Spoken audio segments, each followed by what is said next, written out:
Chers professeurs, chers étudiants, les discussions en mathématiques franco-marocaines continuent.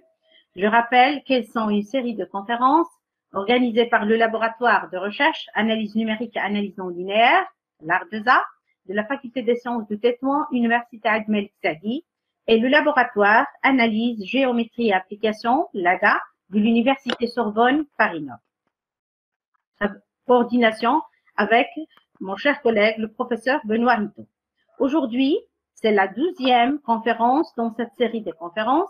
Elle sera animée par le professeur Olivier Lafitte, directeur de l'unité mixte internationale, Centre des recherches mathématiques à l'Université de Montréal, sous le thème « Quelques fonctions spéciales pour des applications physiques, RI, Bessel, cosinus hyperbolique, fonction elliptique de Jacobi ». Avant de présenter la biographie de notre cher conférencier, je passe la parole à mon cher collègue, le professeur Benoît Rittaud. À vous la parole. Bien. Bon, merci Harry. Bonjour à tous et bonjour Olivier. D'habitude, quand on entend deux fois quelqu'un faire une présentation orale à cette période de l'année, c'est plutôt qu'on entend un étudiant deux fois et c'est pas bon pour lui parce que ça veut dire qu'il passe le rattrapage. Pour ce qui concerne évidemment, il s'agit de toute autre chose. On est très content de t'avoir une seconde fois pour ces discussions. Donc, merci d'être à nouveau avec nous. Pour toi, ça doit être le matin, mais merci de t'être levé pour venir nous présenter à nouveau des mathématiques. Je rappelle pour tout le monde que vous pouvez vous poser des questions sur le chat de Google Meet au fil de l'exposé, puis que Olivier pourra y répondre après. Je transmettrai vos questions. Vous pouvez aussi réagir sur le live Facebook qui est tenu par Bouchaïd Ferrahi.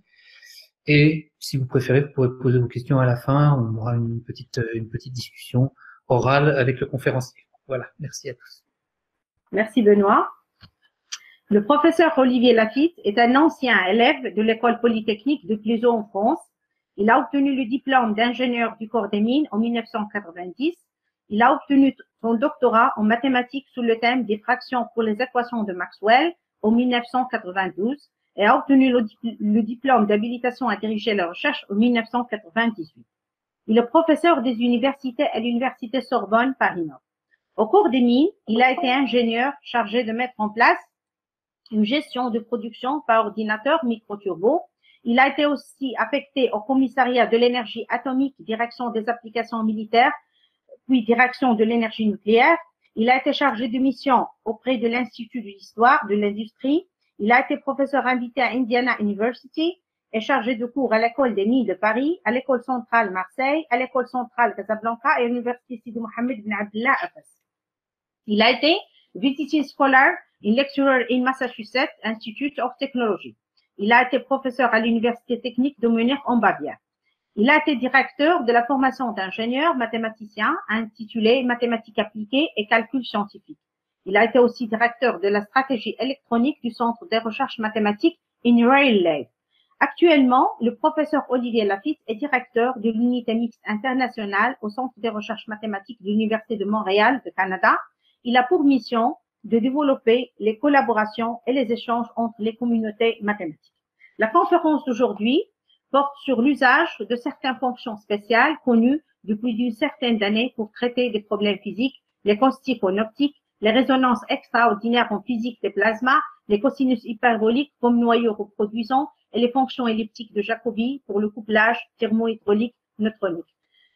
Voici une biographie qui est très résumée de notre conférencier Olivier Lafitte. Encore une fois, merci d'être avec nous une deuxième fois. À vous la parole. Merci beaucoup Harry et Benoît pour cette gentille introduction. Je vais pouvoir dire comme jamais 203, puisqu'en fait j'avais commencé à interagir avec la fac de Tétouan l'an dernier, au début de ce qu'on appelle maintenant l'ancien confinement. Et donc c'est la troisième fois que j'interviens devant tout le monde ici, et je vous remercie de m'avoir invité. Ça me donne l'occasion de développer les choses d'une manière qui est un peu différente des exposés habituels qu'on peut faire dans une conférence scientifique, puisque s'adressant à un public moins de spécialistes, mais beaucoup plus ou d'étudiants ou de personnes connaissant beaucoup de domaines. Et là, j'ai décidé de revenir en fait un peu aux sources. Parce que avant qu'on ait des ordinateurs hyper, super ou extra puissants, je ne sais pas quel mot employer maintenant, les gens avaient l'obligation de passer par des modèles simples et des solutions simples des problèmes. Et ces modèles simples ou ces solutions simples étaient souvent exprimés par l'intermédiaire de fonctions qui ont été introduites au XVIIe, au XVIIIe, au XIXe siècle et plus rarement au XXe siècle. Et je m'aperçois en faisant cette présentation que les fonctions que j'ai mis en avant ici, il y en a, donc là vous voyez, il y a maintenant 5 initiales sur mon transparent de début. En fait, il y en a 4 qui sont liées à des problèmes correspondant à des sujets du commissariat à l'énergie atomique, ERI, Bessel, elliptique et hermite. Pourquoi ça? Et alors, je me suis aussi bien entendu amusé à essayer de trouver toutes les initiales de l'alphabet. J'ai pas réussi à trouver encore de problème qui correspondrait à D. J'en ai un avec F, mais là, il était beaucoup trop compliqué à exprimer, donc dans un temps qui m'était imparti. Je ne désespère pas de pouvoir faire la prochaine fois l'exposé A, B, C, D, E, F, G, H. Donc voilà. Donc, ceci était la petite note d'humour du début.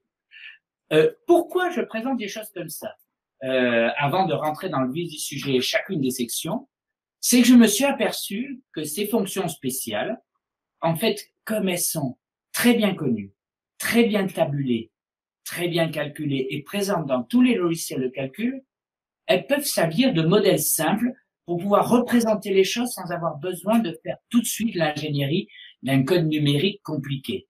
Il suffit d'appeler la fonction et de lui dire de parler. D'autre part, elles sont pas seulement réduites à traiter des modèles, et ça je vais essayer de vous le montrer rapidement, c'est que à partir de ces fonctions spéciales et modulo des transformations que je vais appeler géométriques, on peut arriver à résoudre des problèmes beaucoup plus généraux que les problèmes modèles, mais le seul inconvénient, c'est comme c'est des fonctions qui sont des fonctions solutions d'équations différentielles ordinaires, il faudra absolument se ramener à un problème scalaire. Donc, voilà la chose qui me permet de tempérer ce que je vous dis là. Et je vais commencer maintenant par le plan d'exposé qui vous a expliqué quels sont les termes. Parce que j'en ai ajouté essentiellement depuis que j'ai envoyé le résumé à Arige, une série. Donc, il y a la fonction numérique et la notion de turning point, alors qui a été inventée et découverte par Airy dans les années 1830. Et essentiellement, les travaux d'Airy n'ont malheureusement pas pu être présentés par lui-même à l'Académie des sciences de Londres. Parce qu'en fait, Airy essayait d'étudier les problèmes de caustique parce qu'il avait des problèmes de cornée et il voulait comprendre comment les rayons lumineux brûlaient sa cornée. Le mot caustique, ça veut dire brûler en grec, comme on le voit dans le terme soute caustique. Et le problème, c'est que il n'a pas eu le temps de finir ses travaux avant de devenir aveugle. Et donc, c'est un de ses étudiants qui a présenté les travaux. Il a essayé de battre de vitesse la compréhension de ce qui lui arrivait, mais il n'y est pas arrivé. Ensuite, qu'est-ce que c'est qu'un point régulier singulier ou un point extraordinaire? En fait, c'est ce qui se passe dans un plasma. Dans un plasma, il y a un grand projet, donc ça c'est mes collaborations avec l'Université technique de Munich que Arige a présenté brièvement dans ma biographie. On veut construire un tokamak. Un tokamak, c'est quelque chose qui devrait arriver à faire de la fusion contrôlée et donc produire de l'énergie non pas par fission mais par fusion. Donc la fusion, on l'espère. C'est ce qu'on appelle la singularité ordinaire. Mais on la redoute aussi, et c'est ce qu'on va appeler les points extraordinaires, parce que ces points extraordinaires, ils se produisent au bord du plasma, là où il y a la cuve de confinement du plasma. Et donc, s'il y a une singularité, donc un dépôt d'énergie extraordinaire à cet endroit-là, il y a des risques pour que le bord de cette cuve fonde. Donc, il faut comprendre aussi bien les modes ordinaires que les modes extraordinaires. Et donc, contrairement à des idées qu'on pourrait croire, ça s'appelle des modes X et ça n'a aucun rapport avec X, ni les rayons X, ni le cycle utilisé par certains domaines cinématographiques, bien entendu. Et le troisième terme sur lequel finalement a été l'idée de cet exposé, c'est que lorsque j'ai présenté la deuxième conférence à Tétouan, et donc la première conférence dans ce cycle de discussion mathématiques franco-marocaine, j'ai construit ce qu'on appelle des noyaux reproduisants pour l'apprentissage statistique. Et ces noyaux reproduisants, j'ai fait l'opération contraire de ce que les statisticiens font, c'est-à-dire que j'ai pas dit je veux un noyau reproduisant que je ne connais pas pour faire quelque chose et je n'en tire que l'essentiel. Je veux construire un noyau reproduisant quand je me suis donné quelque chose. Et donc, je vous avais dit qu'il y avait quelque chose où il y avait un modèle plus compliqué, qui était le noyau reproduisant pour H1 et la norme usuelle de H1, qui s'exprimait avec des fonctions cosinus et sinus hyperboliques. Et j'avais supprimé dans la présentation le calcul. Là, je vais la remettre. Problème suivant, c'était un problème de couplage de modèles. Et ça, c'est un des points que je trouve important à souligner. C'est que le couplage de modèles théorique se fait sur un modèle global. Le couplage de modèles numériques se fait très souvent sur le couplage des codes numériques. Je pense qu'il faut accompagner cette approche de couplage des codes numériques par une étude très fine du modèle couplé pour savoir si effectivement on ne gagne pas ou on ne perd pas certaines des propriétés de chacun des deux modèles quand on les couple théoriquement et numériquement, parce que ça se verra dans le code. Et enfin, le dernier point, c'est quelque chose que j'avais pas pu faire non plus dans ma première conférence dans ces discussions, c'est je voulais donner un exemple de théorie spectrale. J'avais pas pu donner d'exemple de théorie spectrale et je vais en donner un. Et il se trouve que c'est encore des polynômes spéciaux. Parce que dans les fonctions spéciales, il y a deux types de fonctions spéciales. Il y a les polynômes d'un côté et les fonctions spéciales de l'autre. Et les polynômes, il y en a une zoologie extraordinaire, les fonctions spéciales aussi. Les deux ne se correspondent pas forcément, sauf à certains moments et pour certains paramètres. Et ça aussi, c'est des choses intéressantes et qui sont malheureusement très souvent oubliées et retrouvées individuellement par chaque chercheur ou enseignant-chercheur qui travaille sur un sujet. Bon, allez, je commence. D'abord, qu'est-ce que c'est qu'une caustique? En fait, imaginez-vous des rayons lumineux. Ces rayons lumineux, je vais faire une image qui va ressembler à un dessin animé de Tex Avery. Ils arrivent sur un endroit où la vitesse augmente, puisque le 1 moins x, qui est l'inverse de la vitesse au carré dans cette équation, diminue. Donc la vitesse augmente, donc les ondes accélèrent, et en même temps qu'elles accélèrent, comme elles étaient parties en biais, mettons, puisque on regarde ce genre de problème pour une onde en biais, elle se met à revenir, l'onde incidente, elle se remet à revenir vers l'observateur en saturant au voisinage d'un point qui s'appelle le point de caustique. Alors, ça s'écrit mathématiquement de la manière suivante. Donc, voilà l'équation dans le cas le plus simple, c'est-à-dire que pour x négative, on a les ondes qui se propagent à la vitesse c égale 1, et à partir de l'entrée dans la zone x strictement positive, la vitesse augmente. Par transformée de Fourier, ces ondes sont solution de cette équation différentielle ordinaire là. Quand on regarde, bien entendu, sur R-, on a uniquement si état 2 carré plus état 3 carré est strictement supérieur à 1, on a uniquement des ondes évanescentes. Et pareil pour x supérieur à 0. Résultat, il est nécessaire de regarder le modèle lorsque état 2 carré plus état 3 carré est strictement inférieur à 1. Ça, c'est juste une analyse de l'équatif ordinaire qui nous le dit. Et cette condition-là, ça vous dit qu'on envoie une onde réelle, c'est-à-dire une onde dont le nombre d'ondes correspond à un problème physique, puisque la longueur du nombre d'ondes est plus petite que oméga. Donc, ceci est lié à une fonction spéciale, donc puisque là, vous avez vu, j'avais une équation de la forme u seconde égale oméga carré xu, qui s'appelle les fonctions virées. Donc, pour le moment, j'enlève l'oméga carré et je vous montre à quoi correspondent les solutions. Donc, f seconde égale xf, comme tout étudiant à partir du niveau L3 le sait, a une famille de solutions à deux paramètres donnés par le théorème de Cauchy, Lipschitz. La fonction x est Lipschitz sans aucun problème. Et donc, on peut décomposer toute solution suivant un mode où f de 0 égale à 1 et f' de 0 égale à 0, et un mode sur lequel f de 0 égale à 0 et f' de 0 égale à 1. Ça conduit à grand F0, grand G à 0, et les solutions F sont combinaisons linéaires de grand F0 et de grand G0. Et on remarque en faisant des simples développements asymptotiques et des développements en série entière, c'est-à-dire en supposant qu'il y a une série entière qui est solution de cette équation, que F0, G0, premièrement, sont définis sur tout R, c'est-à-dire que le rayon de convergence de la série obtenue, c'est plus l'infini, et que la limite lorsque x tend vers plus l'infini, c'est plus l'infini.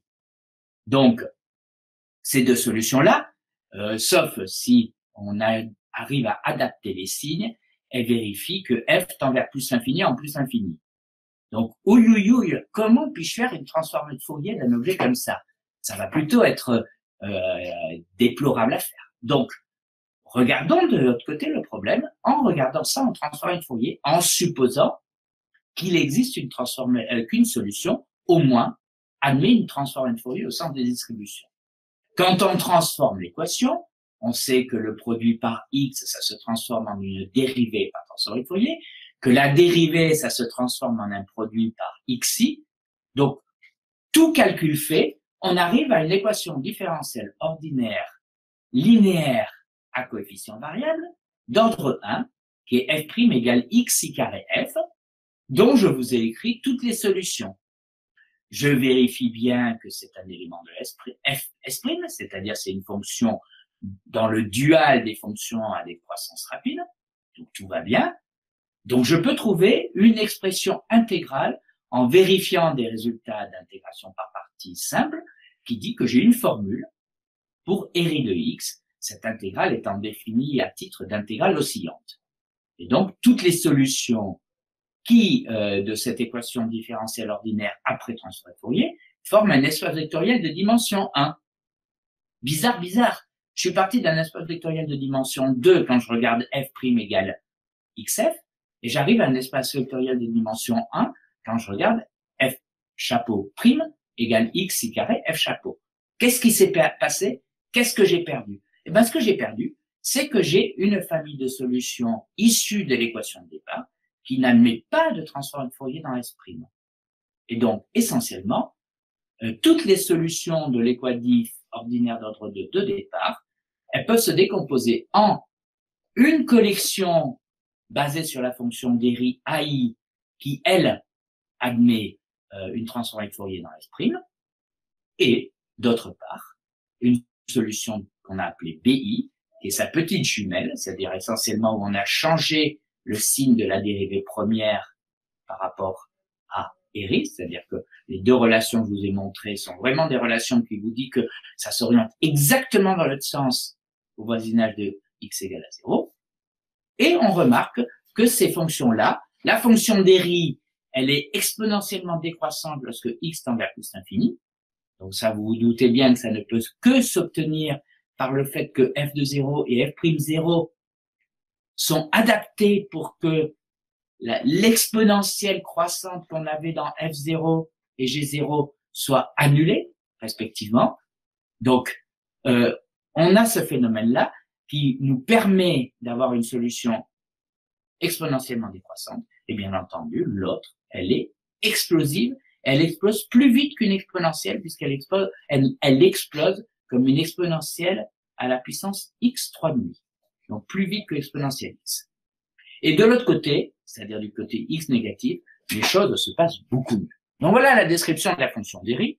Je serai un peu plus long sur celle-là que sur les autres. Celle-là, c'était dans le thème de ma thèse. C'est-à-dire cette fonction d'Héry, je l'ai utilisée pour faire la diffraction pour les équations de Maxwell que Harry a mentionné comme titre de thèse, et je l'ai utilisé pour un ouvert quelconque, comme dimension quelconque, dont le bord est analytique. Donc pour vous justifier le fait que c'est une fonction spéciale, solution d'une équadif d'ordre 1, mais qu'avec de la géométrie, on arrive à se ramener à un problème pour toute dimension d'espace de diffraction. Alors, je vous fais le calcul de la solution. Donc là, c'est des formules, c'est-à-dire je suppose que U est bornée, donc nécessairement, elle est proportionnelle à la fonction d'Héry, et ça, c'est le changement de variable qu'il faut mettre pour avoir la bonne fonction. J'ai les développements des fonctions Héry, que voici, et donc ça vous dit que la fonction d'Airy, lorsque grand X est positif, donc lorsque moins grand X est positif, en fait, elle se décompose suivant deux modes. Un mode qui oscille comme exponentielle I 2/3 de x3,5 et un mode, que je n'ai pas mis ici, qui oscille comme exponentielle moins I 2/3 de x3,5. Et donc ça, ces deux modes oscillants, ça représente, puisqu'on a fait une transformation de Fourier, des ondes qui se déplacent vers la droite et des ondes qui se déplacent vers la gauche. Alors je dis pas qui est la droite et qui est la gauche dans l'histoire, puisque je n'ai pas défini comment je mettais la transformation de Fourier en temps. Mais là, j'ai extrait de la fonction d'Airy, et plutôt plus exactement de x 1 quart Airy de moins x, j'ai extrait l'onde qui se déplace vers la droite, qui est ici, et donc c'est celle qui va rentrer dans le domaine. Donc la fonction d'Airy, elle est la superposition d'une onde incidente et d'une onde réfléchie. Là, je suis capable de calculer la constante grand C du début de mon transparent pour que le module de l'onde incidente soit exactement 1 en x égale moins 1. Et je trouve que ma constante grand C, elle se comporte en oméga puissance 1 sixième. Donc, quand je regarde maintenant au point de caustique que j'ai intitulé, comme son nom l'indique, x indice C, eh bien l'onde, elle est grand U de xc, elle est en oméga puissance 1 sixième, puisque Airy de 0 est non nul. Et donc, à haute fréquence, c'est grand. Et c'est pour ça qu'il y a un dépôt d'énergie au voisinage de la caustique. Pour ce modèle-là, on est parti d'une onde dont l'amplitude, c'est-à-dire l'énergie locale, est 1 en x égale à moins 1, et essentiellement, c'est 1, un peu moins que 1, ça décroît lentement parce que x tend vers moins l'infini, et pour arriver à quelque chose qui se comporte en oméga puissance 1 sixième, en x égale xc. Pour vous donner une représentation, si on était en gigahertz, ça voudrait dire que je multiplie par 30 l'amplitude de l'onde. Donc là, ça commence à se voir. Si on écrit ça en modèle log, en décimètres, vous venez de vous prendre 15 décibels, je crois, ou un truc comme ça, si je ne me suis pas trompé, puisque c'est le log pour des ondes de l'ordre du gigahertz. Donc voilà. Donc ça, c'est la justification du fait qu'un modèle très simple est déjà capable de vous permettre de comprendre ce qui se passe lorsqu'il y a une accumulation de rayons lumineux au voisinage d'un point de caustique. Quand on veut généraliser à un indice n carré quelconque, là, j'admets que ça passe au niveau fin de L3, début de M1, c'est-à-dire qu'on va essayer de trouver une solution de l'équation différentielle ordinaire non linéaire qui est au milieu de mon transparent, à peu près au milieu. Alors il y a du rho prime carré, mon Dieu, mais qu'est-ce que je vais faire de ce truc-là? Je sais quand même une chose, c'est que le n, il s'annule au point de caustique xc, et que en revanche, sa dérivée ne s'annule pas. Donc je peux très bien dire que n, ça s'écrit a de x racine de x moins xc, puisque le n carré, c'est a carré x moins xc. Et donc là, je vais prendre la racine carrée à gauche et à droite. Quand je prends la racine carrée à gauche et à gauche, j'ai rho prime racine de rho. Et là, je suis satisfait parce que c'est la dérivée exacte d'une fonction, qui est la dérivée exacte de la fonction 2/3 de rho 3,5. Et à droite, comment je calcule la dérivée exacte? Tout simplement en prenant une primitive et en utilisant l'hypothèse que les deux fonctions rho et n s'annulent tous les deux en xc. Et donc, tout calcul fait, j'obtiens une jolie petite formule qui me permet de calculer 2/3 de rho 3,5. Alors, j'ai oublié le égal, là. Il devrait y avoir un égal entre le 2/3 de rho 3,5 et intégrale de x à x, de xc à x de rho prime racine de rho. Mais ça me donne, à la formule finale, 2/3 de rho 3,5 qui vaut une magnifique formule, où il y a un x moins xc à la puissance 3,5 en facteur. Donc, en élevant les deux côtés à la puissance 2/3 et en vérifiant les signes, j'ai effectivement démontré qu'il existait une fonction k de x, telle que rho de x, c'est x moins x, c'est k de x. Et maintenant, quand je regarde cette nouvelle fonction v, que j'appelle une fonction d'Airy étirée, pourquoi étirée? C'est parce que rho de x, ça va pas être x moins xc, mais ça va être x moins xc multiplié par un coefficient kappa de x. Donc ça s'appelle la stretching operation. C'est pas moi qui l'ai inventé, c'est quelqu'un qui s'appelle McKelvey et qui faisait ça au début des années 60. Donc, c'est pas d'aujourd'hui. Et il utilisait la stretching procedure pour résoudre les équations du différentiel ordinaire à coefficient variable quand c'était pas un problème modèle. Et quand je fais cette opération de stretching, la fonction qui est exactement rho prime moins 1/2 ERI de oméga 2 tiers rho est solution de cette équation-là, v seconde égale oméga carré n carré plus petit s. Et donc, là, au lieu d'avoir des solutions exactes de l'équation exacte, j'ai des solutions exactes d'une équation approchée. Mais j'ai deux solutions exactes, c'est-à-dire je vais mettre ERI et la fonction BI, et je vais avoir une base de solution. Donc, si j'ai une base de solution, un brillant mathématicien français encore plus ancien que tout ça intervient, et je peux utiliser le principe de Duhamel, que je ne vous ai pas mis, je l'ai mis sur une autre partie de l'exposé. C'est-à-dire que là, maintenant, je vais pouvoir traiter le terme petit s de x v comme un terme source dans une équation différentielle ordinaire dont je connais des solutions exactes. C'est-à-dire que maintenant, je vais trouver une équation différentielle ordinaire en utilisant la méthode des itérés de Picard et en construisant un noyau de Volterra pour calculer des solutions exactes de U seconde égale oméga carré n carré U, puisque U seconde égale oméga carré n carré U, c'est la perturbation de celle-là en mettant comme terme source moins S de X U. Et là, j'utilise le principe de Duhamel. Donc, je vous le montrerai dans le troisième exemple, je pense. Donc, ensuite, je passe à ce mode extraordinaire dont je vous parlais tout à l'heure. Alors, ça part des équations de Maxwell. Donc là, vous voyez, je balaie en même temps quelques problèmes de la physique et quelques types d'équations. Alors là, tout le monde reconnaît une équation pour le déplacement des électrons. M indice E, c'est la masse des électrons. V, c'est la vitesse des électrons. Les électrons, ils sont ralentis par un processus qui s'appelle la précession de Larmor, et qui est essentiellement de la dissipation, c'est-à-dire que dans un gaz d'électrons, ils vont finir par se collisionner, et donc chaque fois, ils vont perdre de l'énergie. Et là, le terme source, c'est le terme source que tout le monde connaît quand on met une force électromagnétique avec un champ magnétique fixe imposé grand B0 et un champ électrique E, et on s'aperçoit là que c'est un modèle linéarisé puisque j'ai mis B0 et non pas le champ magnétique total.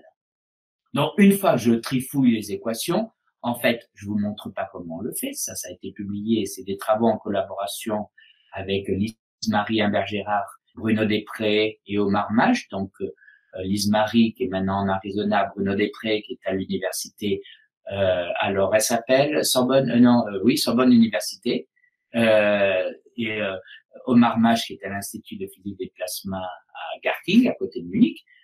On trifouille les équations et en fait, on va trouver que le courant des électrons, J1, J2, les deux composantes qui sont là, sont connus par l'intermédiaire des composantes E2 et B3 du champ magnétique, donc l'induction et le champ, l'induction magnétique et le champ électrique, avec un coefficient qui malheureusement a la mauvaise idée de s'annuler le d nu de x lorsque nu égale à 0 et x vérifie le fait qu'on est au mode extraordinaire. C'est-à-dire qu'on a un phénomène où il va y avoir une singularité pour J1, J2 et E1 dans la solution de ce système, puisque M nu n'a pas de singularité et D nu est un coefficient qui a une singularité. Alors, comment fait-on? Ben, on va se ramener à un problème où l'équation, tout calcul fait, s'écrit de la manière que je viens de mettre là, c'est-à-dire où il y a un terme en 1 sur 4x2. Et bien entendu, tout le monde a reconnu l'équation célèbre de Whittaker, et plus exactement, une équation de Bessel sur la... Donc là, vous voyez la différence entre le modèle sur H nu et le modèle sur grand W, elle est minime. C'est simplement, j'ai fait une translation de petit x en grand X. Et deuxièmement, j'ai considéré ce R nu de x qui était dépendant de x, ben je fixe sa valeur à être la valeur en x nu h pour négliger tous les termes qui ne sont pas singuliers dans l'équation. Donc, il y a très peu de différence entre l'équation sur H nu et l'équation sur W.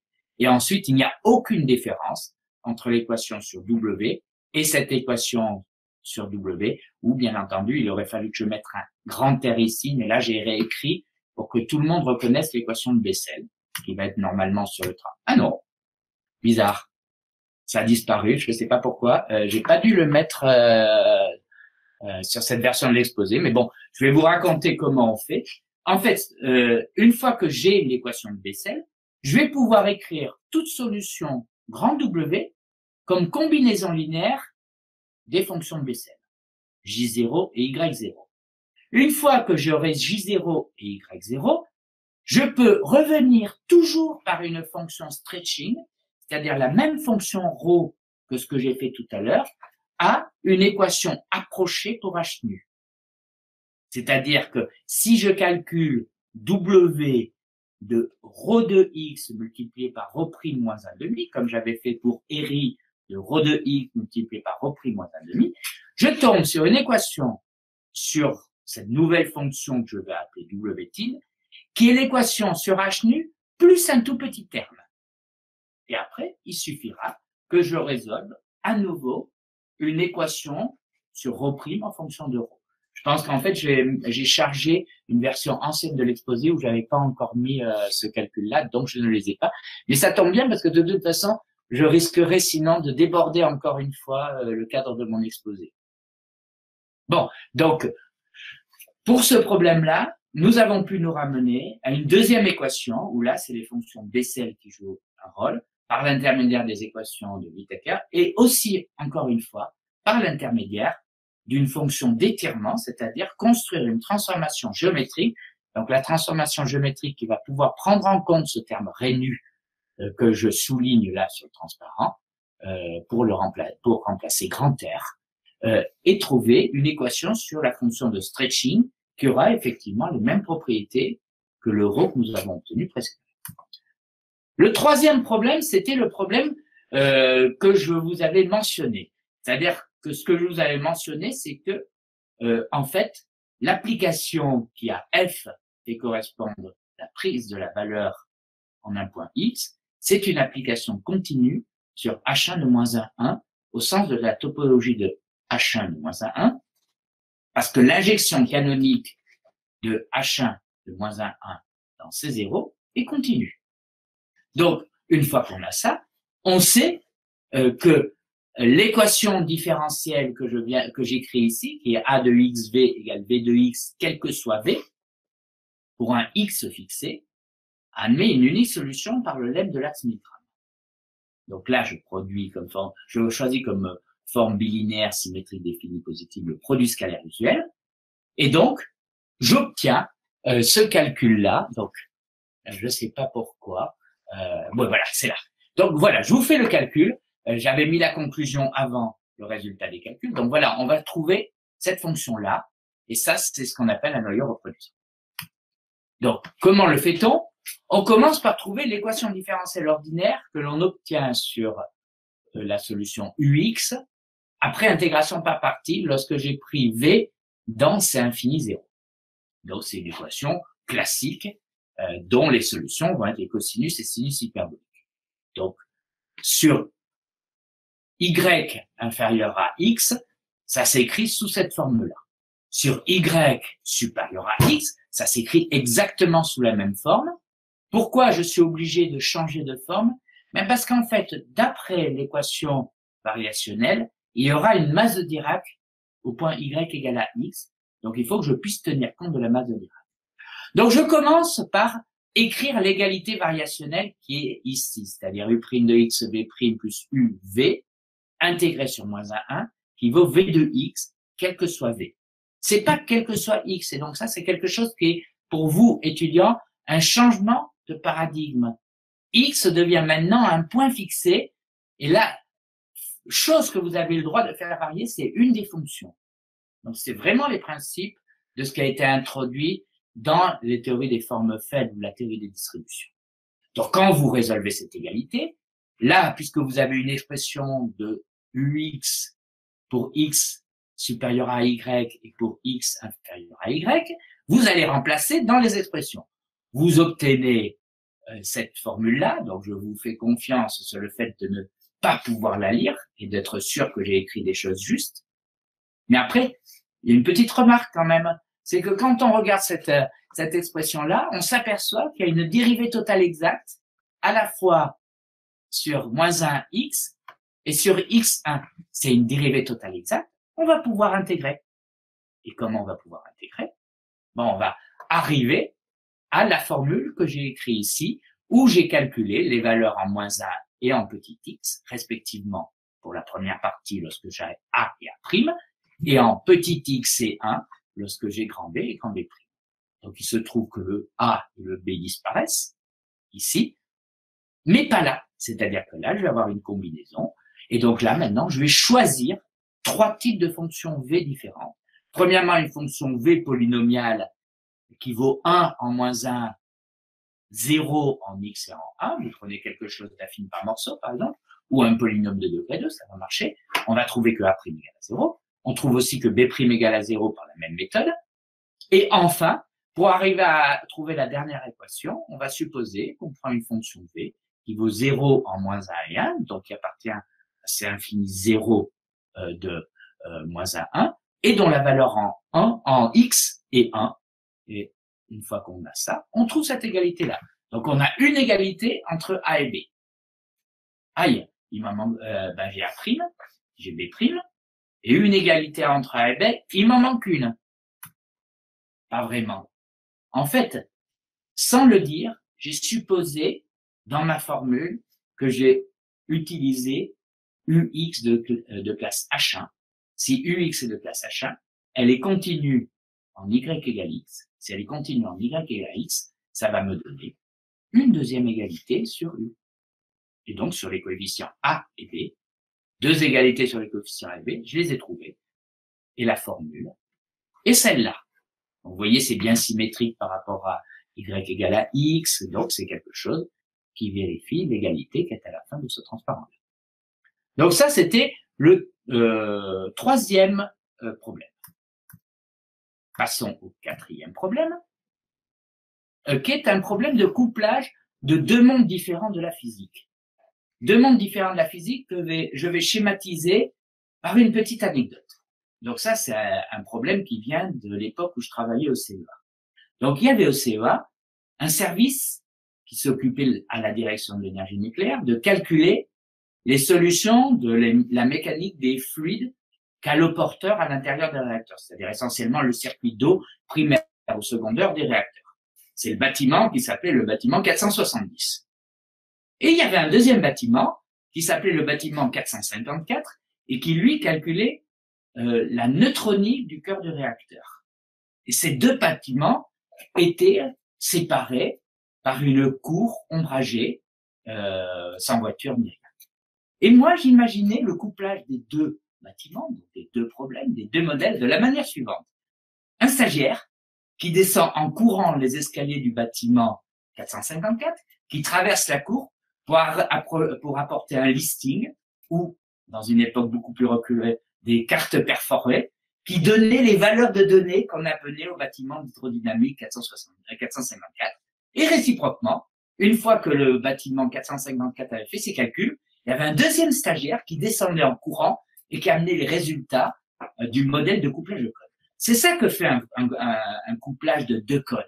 C'est vous échanger des informations finies à travers la transmission d'un fichier de résultats sans jamais voir si les informations que vous regardez ont une quelconque influence sur la façon dont vous devriez faire le code de l'autre côté.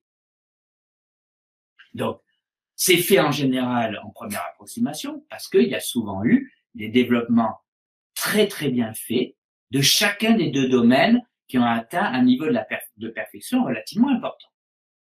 Mais sur les problèmes couplés, ça se passe différemment. En particulier, dans le modèle que je vous décris, il s'est produit la chose suivante, à peu près quand je suis rentré au CEA à la direction de l'énergie nucléaire en 1999, des gens observaient que le code de neutronique du bâtiment, ils envoyaient un fichier N1, donc ça donnait un fichier F1 pour les résultats de la mécanique des fluides. Le fichier F1 revenait au bâtiment de neutronique, qui recalculait un truc qui trouvait un fichier N2, donc différent de N1. Mince, ça va pas. Donc on va reprendre ce fichier N2, on va aller le donner au bâtiment d'hydrodynamique, qui va recalculer F2. Et donc là, tout le monde priait. En fait, qu'est-ce qu'on a? On a N2, F2, N1, F1. Donc, dans quel ordre faire les choses? Et le pire, c'est que quand F2 a été redonné au bâtiment de neutronique, ils sont retombés sur la solution N1 de départ. Donc, il y a eu un truc système bouclé. Et alors, l'idée géniale de quelqu'un, ça a été, ben, puisque ça marche pas et que ça fait un cycle, nous allons prendre la moyenne du résultat entre N1 et N2. Et chic, là, cette fois, ça converge. Donc, c'est exactement comme si on était sur une orbite périodique d'un système hamiltonien et qu'on essaie de trouver quelque chose qui est le centre. Bien entendu, si on prend la moyenne de deux points extrêmes, on tombe sur le centre. Et c'est ce phénomène-là qu'ils ont obtenu sans s'en rendre compte. Et j'espère que vous allez arriver à le comprendre avec la façon dont je vais présenter l'exposé. Et après, là, il y a eu toute une partie de tâtonnement, à l'époque, plusieurs copains à moi appelaient du délire, où on disait, oui, mais on va peut-être améliorer, au lieu de faire N1 plus N2, on va faire 0,54 N1 plus 0,46 N2, et on va chercher quel est le meilleur nombre qu'on va mettre pour 0,54, pour que ça aboutisse en 3 itérations au lieu de 5, etc., etc. Donc là, pour moi, il n'y avait pas de fondement mathématique ou physique, c'était un fondement d'ingénierie. Et donc, ils avaient des résultats cohérents, mais avec une méthode qui était absolument pas explicable. Ben voilà, revenons donc je vous disais qu'on était en train de coupler deux modèles et que ces deux modèles étaient traités de manière très détaillée et très cohérente pour chacun des deux problèmes physiques dans deux bâtiments différents. Donc, les neutrons, c'est une équation de transport, bien entendu, parce qu'ils se déplacent à l'intérieur du cœur de réacteur pour aller effectuer une fission sur un autre atome. Cette équation de transport se transforme en ce qu'on appelle une équation de type diffusion, d'évolution. C'est l'équation de diffusion des neutrons. Et c'est une équation sur la loi de probabilité de densité des neutrons que j'ai écrite ici. Donc là, je l'ai écrite sous la façon d'un problème dans oméga, qui est un sous-ensemble de R3, avec des constantes de diffusion D, d'absorption sigma A et de fission sigma F. C'est-à-dire essentiellement pour cette équation, si on oublie le terme de diffusion, le nombre de neutrons augmente en fonction du temps lorsque nu sigma F est positif et il diminue grâce à sigma A. Donc c'est bien le phénomène d'absorption et de production suite à une fission qui se produit. Et la diffusion, ça fait perdre aussi des neutrons. Une fois qu'on a ça, les conditions limites, ben c'est essentiellement, il n'y a pas de neutrons à l'extérieur de la cuve du réacteur. Sinon, j'habiterai jamais dans un voisinage d'une centrale nucléaire. Le problème équivalent, bien entendu, comme c'est un problème d'EDP en temps, ça devient un problème d'EDP en espace avec un comportement en temps prescrit où je préfère être dans la situation lambda égale à 0. Pourquoi? Parce que si lambda est strictement positif, ben le nombre de neutrons croît exponentiellement, et donc tout va mal à l'intérieur du cœur du réacteur, c'est Tchernobyl. Comme quand lambda est strictement négatif, là c'est Madame Kocher, ou plutôt c'est plus elle, mais bon, la PDG d'EDF qui est pas du tout contente parce que le réacteur s'éteint. Et donc le seul cas où le réacteur est en fonctionnement qu'on appelle nominal, c'est-à-dire stationnaire, c'est lambda égale à 0. Donc, pour ce problème-là, là, vous reconnaissez pour petit phi, qui vérifie phi sur le bord égale à 0, un problème aux valeurs propres d'un opérateur. Et moins lambda sur V, c'est la première valeur propre de cet opérateur. Donc, vous voyez, le bâtiment que j'appellerais neutronique, pour simplifier, était devenu spécialiste dans le calcul de valeurs propres, de première et deuxième valeurs propres, d'opérateurs auto-adjoints. Donc ça, c'est une ingénierie qui est connue depuis longtemps. Et la manière la plus simple, c'est la manière suivante. On regarde d'abord, si on est à coefficient constant, une fonction qui est une fonction propre du Laplacien à coefficient constant. Voilà la condition de fonctionnement sur les coefficients qui se déduit du fait que la première fonction propre, c'est-à-dire un phi de x, solution d'une équation différentielle ordinaire linéaire à coefficient constant d'ordre 1 de type diffusion, c'est un sinus. C'est le seul qui correspond à phi égale à 0 en x égale à 0, phi égale 0 en x égale à L, et phi positif partout. Et donc, quand on rentre cette solution-là dans l'équation, on obtient cette relation entre les différents coefficients. Et bien entendu, si les constantes sigma A et sigma F ne sont pas adaptées, il va y avoir une différence ici. Et donc, le but, ça va être de réduire ou d'augmenter l'absorption pour contrôler la fission. En réalité, dans le problème physique réel, et c'est là où intervient l'autre bâtiment, D sigma A et nu sigma F dépendent des variables d'état du système. Non pas tant le débit d'eau que la température de l'eau ou l'enthalpie de l'eau. Et pour l'enthalpie, on a une équation stationnaire qui dit que l'enthalpie évolue en fonction du dépôt d'énergie. Pourquoi le dépôt d'énergie? Mais c'est la quantité de chaleur qui est produite par les neutrons. Donc ça veut dire que la divergence de l'enthalpie multipliée par le débit, ρ u fois h, est exactement proportionnelle à la quantité de chaleur déposée par les neutrons, c'est-à-dire au flux de neutrons à l'intérieur du réacteur. À chaque endroit, s'il y a plus de neutrons, ça chauffe. Voilà le modèle indécouplé maintenant. On voit que c'est une équation différentielle ordinaire d'ordre 2 à coefficient variable, couplée avec une équation différentielle ordinaire d'ordre 1 à coefficient constant. Donc, essentiellement, ça vous donne une EDO d'ordre 3. Mais, je vous ai dit que les conditions de fonctionnement, on se fixait la température d'entrée du réacteur, donc l'enthalpie d'entrée, la température sortie, et le fait qu'il n'y ait pas de neutrons qui sortent des deux côtés. Et ça fait 4 conditions limites pour une EDO d'ordre 3. Il y en a donc trop. Et donc, la condition de compatibilité nécessaire est l'équivalent de celle que je vous ai montrée dans le transparent précédent, en pi2 sur L2, plus sigma A égale nu sigma F. Alors, pour vous montrer comment on résout ce modèle couplé, je vais commencer par prendre une méthode simple. Je prends D et sigma A pour pas me casser la tête, qui sont constants. On sait faire dans le cas D et sigma A non constants, mais je le présenterai pas. J'introduis une fonction Y qui va permettre de tenir compte du terme nu sigma F. Et cette fonction Y, je vous dis qu'elle est solution de moins Y seconde égale nu sigma F, et Y s'annule pour l'enthalpie d'entrée et l'enthalpie de sortie. Quand je réécris l'équation qui est au-dessus, en fait, je vais écrire phi en fonction de H, tout d'abord. Ça veut dire que là, je vais écrire que phi, c'est H' sur K. Et donc là, j'ai dû mettre un dk, c'est un dk moins 1. Non, pardon. Donc, je multiplie l'équation par K. J'ai donc K phi, ici. Et donc, ici, j'ai moins Y seconde H, H', et ici, j'ai sigma A, H'. J'intègre une première fois. Donc là, c'est des dérivés exacts. J'obtiens donc une équation sur phi prime H.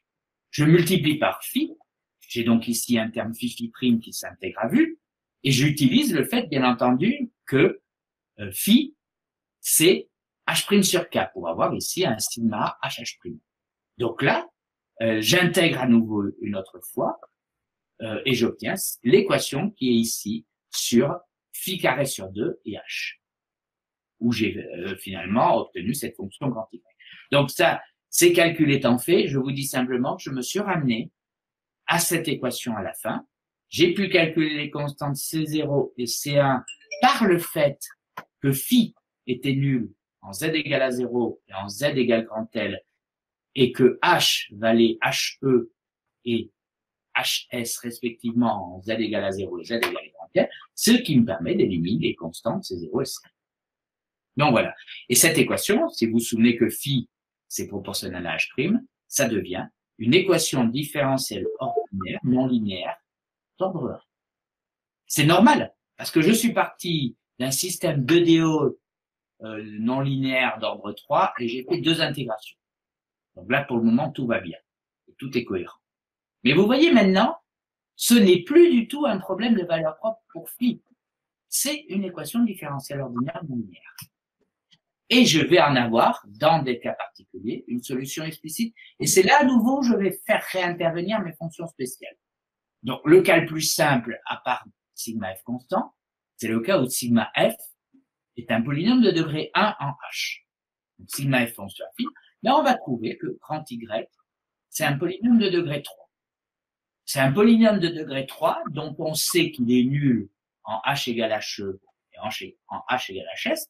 Donc, je peux diviser ce polynôme de degré 3 par h moins he, hs moins h, et le résultat que j'obtiens, c'est bien un polynôme de degré 1. Et après, je fais une transformation un changement d'inconnu que je vais dire astucieux. Alors là, il fallait y penser essentiellement. Et je me ramène à une équation sur θ. Et l'équation sur θ, elle va s'écrire θ' carré égale un coefficient fois 1 moins m sinus carré θ. Et voilà, j'écris la condition de fonctionnement, c'est-à-dire que essentiellement θ va varier de 0 à pi sur 2 pour que le sinus varie de 0 pour que h égale he à 1 pour que h égale he plus hs moins he donc hs.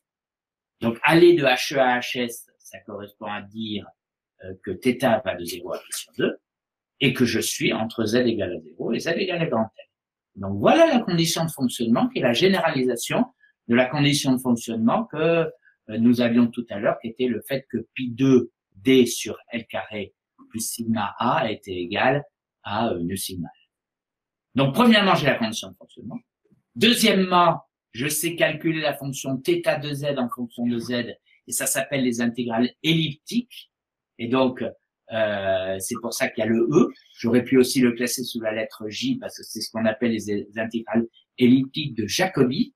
Et là, je vais faire un clin d'œil à d'autres équipes du laboratoire, parce que, en fait, c'est extrêmement lié avec les fonctions et les courbes elliptiques utilisées par les gens qui font de la théorie des nombres analytiques, et j'obtiens la fonction phi. Donc, j'ai des expressions exactes, et si j'ai des expressions exactes, ben, je peux faire jouer tous les paramètres et calculer toutes les courbes que l'on veut pour donner les représentations. Maintenant, je passe au dernier thème de mon exposé, et je vais aller un tout petit peu plus rapidement puisqu'il est midi. Et midi chez moi, donc 6 heures en France, 5 heures au Maroc. Et voici. Donc, si vous vous souvenez, j'avais fait dans mon premier exposé de ces discussions mathématiques une description de la mécanique quantique, mais je m'étais arrêté avant de pouvoir vous décrire un opérateur de Schrödinger avec potentiel. Donc, le voici. Dans le cas le plus simple, on cherche un niveau d'énergie en utilisant exponentielle moins i oméga t et en disant que E égale oméga h bar, c'est-à-dire h nu. Donc, vous retrouvez tout ce que vous aviez précédemment. Et finalement, on se retrouve avec cette équation-là pour phi. L'exemple classique, c'est le pic potentiel. Et c'est ce qu'on appelle le ressort en mécanique classique. Donc, quand on fait la dimensionnalisation des expressions, on tombe, tout calcul fait, sur cette équation-là, moins phi seconde plus y carré phi égale 2 e phi. Alors déjà, la première analyse que j'appelle de dos d'enveloppe de Fourier, c'est on va chercher si la solution, elle n'aurait pas une solution de forme exponentielle. Si on met ça dans l'équation, on va tomber θ' carré égale y carré, donc θ' égale y, donc on pourrait essayer θ égale y carré. Eh ben ça marche. Ça marche. Et donc, on va remarquer que si je prends la fonction phi0 de y qui vaut exponentielle y exponentielle moins y2 sur 2, et ben en fait, je tombe sur la première fonction propre du Laplacien. La première valeur propre du Laplacien, la première fonction propre du Laplacien. À partir de ça, si je crée ces deux opérateurs, d sur dy plus y et moins d sur dy plus y, je remarque que l'action de ce premier opérateur à la première fonction propre du Laplacien phi0 qui vaut exponentielle moins y2 sur 2, c'est 0. Alors que là, ça me donne y phi0. Et donc, ça correspond au nom du titre, c'est-à-dire le premier opérateur, le D sur DY plus Y, il s'appelle A-, et il s'appelle l'opérateur d'annihilation. Et l'opérateur moins D sur DY plus Y, il s'appelle A+, et ça s'appelle l'opérateur de création. Et essentiellement, ce qu'il fait, cet opérateur de création, c'est qu'il permet de passer d'un niveau d'énergie à un autre pour ce modèle d'opérateur de Schrödinger type noyau monoatomique. Et après, pour me ramener à la lettre H du titre général de ma conférence, ben je m'aperçois que si j'applique n fois cet opérateur de création à la fonction phi0, eh ben, je vais avoir un polynôme en coefficient de phi0, qui est le polynôme de Hermite de degré n. Et juste en utilisant le fait que A- est un opérateur d'annihilation, A+ est un opérateur de création et que P s'écrit comme cela, bien, A+ n phi0 est une fonction propre de P associée à la valeur propre de n plus 1, ce qui fait que les polynômes de Hermite me permettent de construire la totalité des fonctions propres et des vecteurs propres, des fonctions propres et des valeurs propres de l'opérateur de Schrödinger. Donc, je vous ai mis la démonstration ici. Donc, on part d'une définition différente des polynômes de Hermite qui c'est-à-dire famille orthogonale pour le produit scalaire que j'ai mis au début.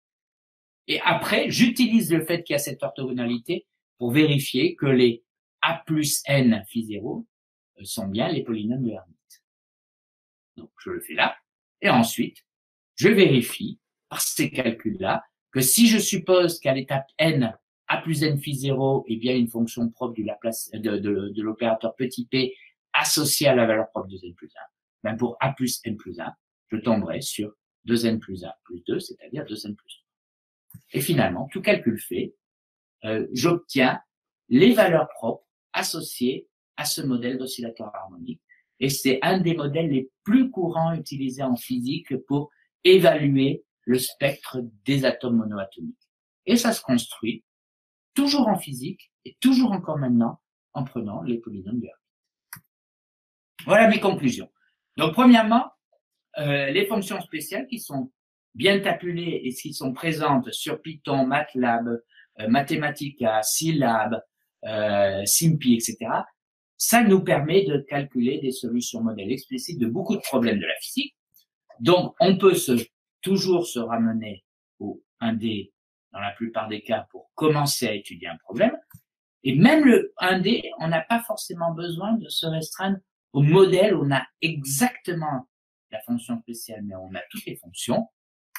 Ça peut servir de cathèse robuste pour des problèmes en dimension supérieure, parce que si le code commence par planter pour trouver ces solutions 1D, il faut chercher qu'est-ce qui ne va pas. Et ça peut aussi servir d'initialisation pour les problèmes multi-D, c'est-à-dire que au lieu de chercher ces clés par une nuit noire partout, on commence par chercher ces clés sous le lampadaire allumé. C'est-à-dire qu'on prend un problème 1D qui va être le plus proche possible du problème multi-D général qu'on veut résoudre. On résout ce problème 1D à la main, au dos d'une enveloppe assis sur son transat, par exemple. On regarde sur son ordinateur si la fonction est bien tabulée, on trace la courbe et on donne ça aux collègues où on va mettre ça dans son code de calcul comme condition initiale et on va voir comment ça évolue avec cette condition initiale. Et ça me permet de vous remercier de votre attention, de vous remercier de d'accepter que je parle une deuxième fois devant vous. Remercier Harry et Benoît pour leur dévouement pour la présentation de ces exposés-là. Et maintenant, la foire aux questions, si vous voulez, si vous avez encore le temps. Merci à tous. Merci Olivier, merci beaucoup. C'était à nouveau un exposé très riche. Donc, merci à toi. J'ai peut-être une petite question pour lancer la discussion. Tu as évoqué ce qui peut se passer quand on couple deux modèles. On peut imaginer, donc, et tu as dit, on fait la moyenne des deux, et voilà, en gros, ça peut donner quelque chose, au moins numériquement. Oui. Est-ce qu'il est arrivé qu'on ait à coupler davantage que deux modèles? Et oui, largement. Est-ce que ça se complique beaucoup ou est-ce que c'est un petit peu comme ce que tu suggères, solution 1D, puis 2D, 3D? Essentiellement, même si on le fait numériquement, il est déjà beaucoup plus utile de prendre le modèle global et de traiter numériquement un cas particulier du modèle global, même si on ne peut pas trouver des solutions analytiques. Parce que, je vais donner un autre exemple. Un des premiers endroits où je me suis aperçu que le couplage donnait un effet important, c'est dans l'étude des milieux poreux. Donc, un milieu poreux, c'est un milieu qui accepte de l'eau et qui se remplit d'eau.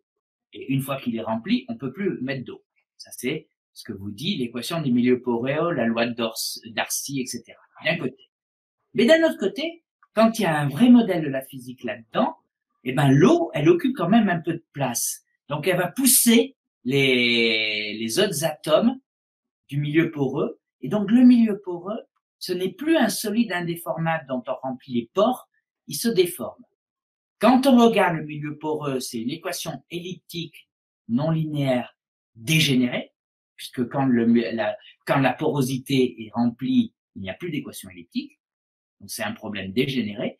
Alors que quand on regarde le couplage avec les équations de la mécanique et le comportement mécanique des roches, ça devient un problème hyperbolique non dégénéré. Et donc, bien entendu, le modèle global est beaucoup plus performant que chacun des deux modèles dont il est issu. Et donc, un collègue qui s'appelle Christophe Lepoté, avec qui j'avais travaillé là-dessus, il avait dit, bon, ben, je vais faire un code pour le modèle global. Le code a marché directement. Il n'y avait plus de conditions de diminution du pas de temps et de conditions CFL à mettre, etc.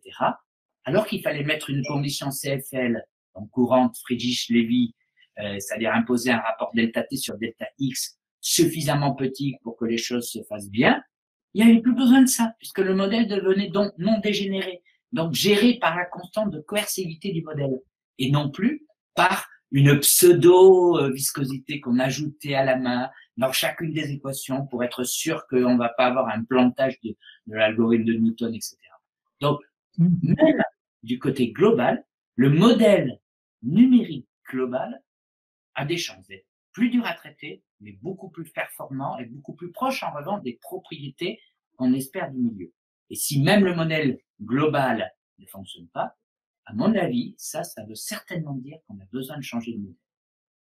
Alors que si dans un modèle global, des sous-modèles ne fonctionnent pas indépendamment, je pense que c'est moins grave. En fait, essentiellement, s'il y a un modèle global, et ça revient à ta question, il faut ajouter un troisième comportement, certainement, du genre supposer que la densité de l'eau n'est plus constante, supposer que l'eau a plusieurs phases, etc., pour que les choses se passent bien.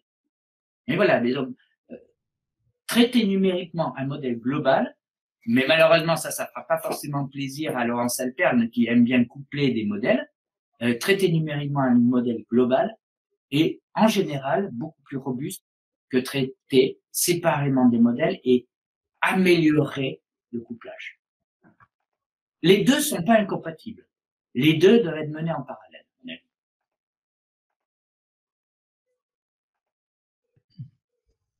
Ça répond à ta question ou ça engendre d'autres problématiques? Ça engendre d'autres questions, ouais. Alors, je ne sais pas si je suis le seul, mais j'ai entendu ta voix de façon un petit peu hachée. Alors, toi de même. C'est l'essentiel. Mais... Oui. Toi de même. Bien, en tout cas, là. Benoît? Oui. Oui, Harry. Bon, apparemment, il n'y a pas de questions, mais j'ai une petite question à Olivier. Oui. Deux petites questions, Olivier. Concernant la résolution des problèmes NT, souvent on a des difficultés de passer de la dimension A aux dimensions supérieures.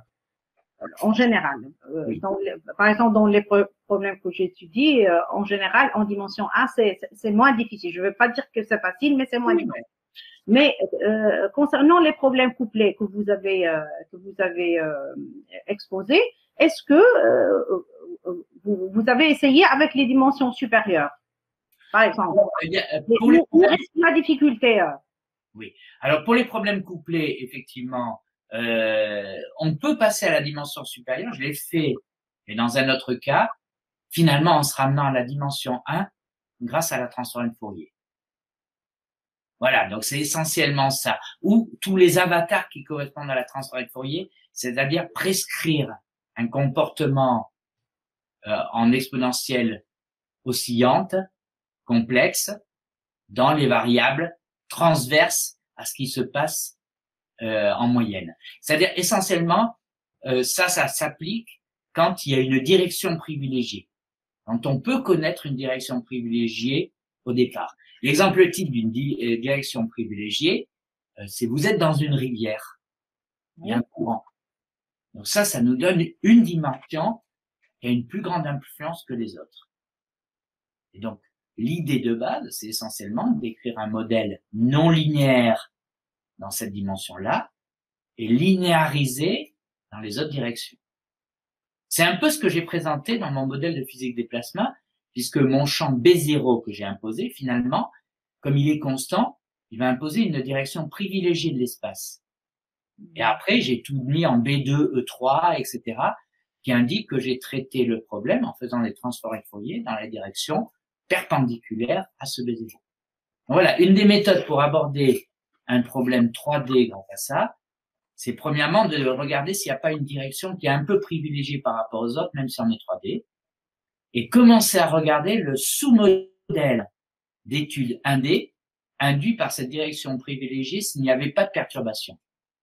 Une fois qu'on a compris ce modèle-là, on essaie de passer à une version linéarisée de ce qui est perpendiculaire à cette direction privilégiée. Et ça rejoint les idées de géométrie dont je vous parle. D'accord, Olivier. D'accord. Concernant les opérateurs de création d'annihilation, alors, je n'ai jamais entendu ce mot d'annihilation. Alors, quelle est son utilité mathématique et quelle est sa relation avec l'opérateur d'Hermite que vous avez essentiellement, l'opérateur d'Hermite, il se décompose comme étant le symétrisé de l'opérateur de création et d'annihilation. Ça, c'est des terminologies qui sont utilisées en mécanique quantique. Alors, je les ai eues, moi, quand j'ai eu mon cours de mécanique quantique à l'école polytechnique en niveau Master 1. Donc, c'est là que j'ai entendu pour la première fois. Et j'ai trouvé ce mot tellement joli que c'est resté. Ça fait 35 ans maintenant, mais c'était un mot qui était très joli. J'imaginais l'action d'un opérateur et hop, il fait disparaître la fonction propre. Olivier, il y a toujours de l'aléa dans ces opérateurs, non? L'aléa... c'est Mohamed. Oui, j'ai reconnu la voix. Les opérateurs de création et d'annihilation. Oui, parce qu'en fait, tu as la diffusion. Ouais. Dans tous les cas. Donc, en fait, là, c'est un modèle 1D. Donc là, j'ai l'opérateur en D2 sur DY2 plus Y2. En dimension 1.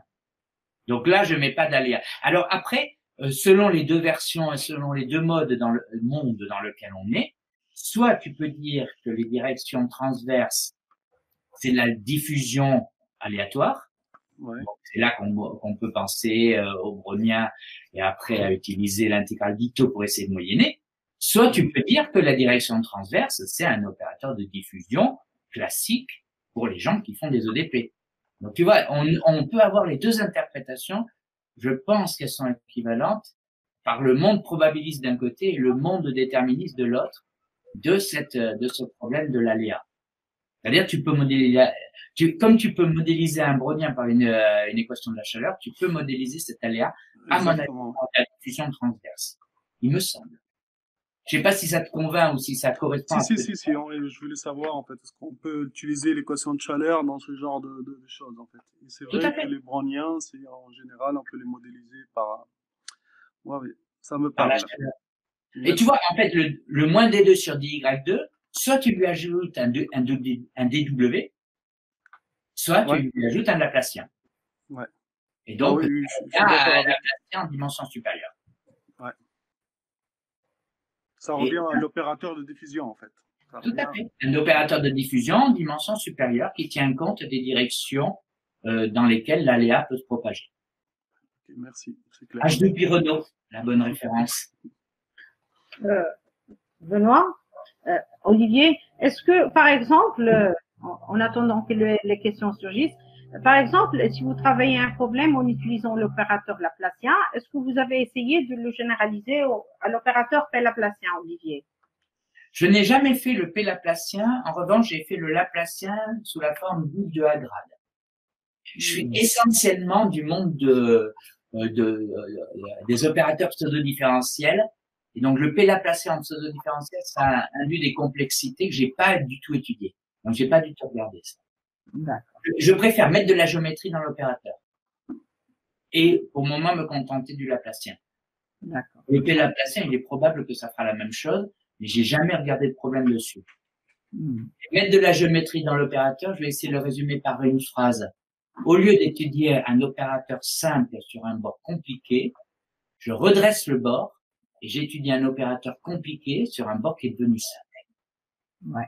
Voilà, moi j'ai plutôt fait dans ce sens-là. C'est-à-dire transformer mon opérateur laplacien en div de A grade, ou div de G grade, où G est la métrique du bord, en amenant à un bord xn égale à 0, plutôt qu'en ajoutant des dimensions en itérant de Laplacien. Donc, il n'y a pas d'information, mais je pense que le P laplacien écrit sous la forme générale devrait être aussi faisable de ce côté-là. Et pareil, on doit avoir une équation iconale, mais je les ai pas regardées. D'accord, Olivier. Professeur Farahi, alors, est-ce que vous avez des questions sur le live Facebook? Oui, donc, bonjour tout le monde. Donc, à mon tour, je tiens donc à remercier le professeur Laffitte pour cette présentation. Des outils d'analyse très importants qui ne peuvent que et qui doivent donc interpeller nos étudiants pour creuser un petit peu donc les détails, surtout les étudiants de master qui sont donc vers la préparation de leur projet de fin d'études. Oui. Voilà, merci pour tous ces détails. Donc, je n'ai pas noté de questions précises sur Facebook. Voilà. Là, j'en ai vu une à l'instant. Non, c'est une remarque, c'est tout. C'est pas une question. S'il n'y a pas de question, ça veut dire.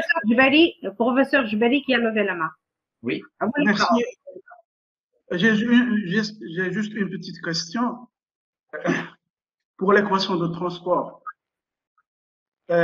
vous cherchez une solution particulière en séparant les variables exponentielle lambda p phi de x. Oui. Pour l'équation de transport, ma question est la suivante. Est-ce qu'il existe d'autres types d'équations autres que cette séparation de variables pour l'équation de transport?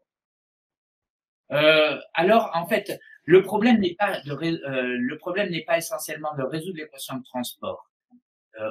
En fait, ce qu'on peut faire, c'est poser le problème de Cauchy pour l'équation de transport de la diffusion des neutrons. Et en général, quand on pose le problème de Cauchy, on a une solution qui fait ce que veut la donnée initiale.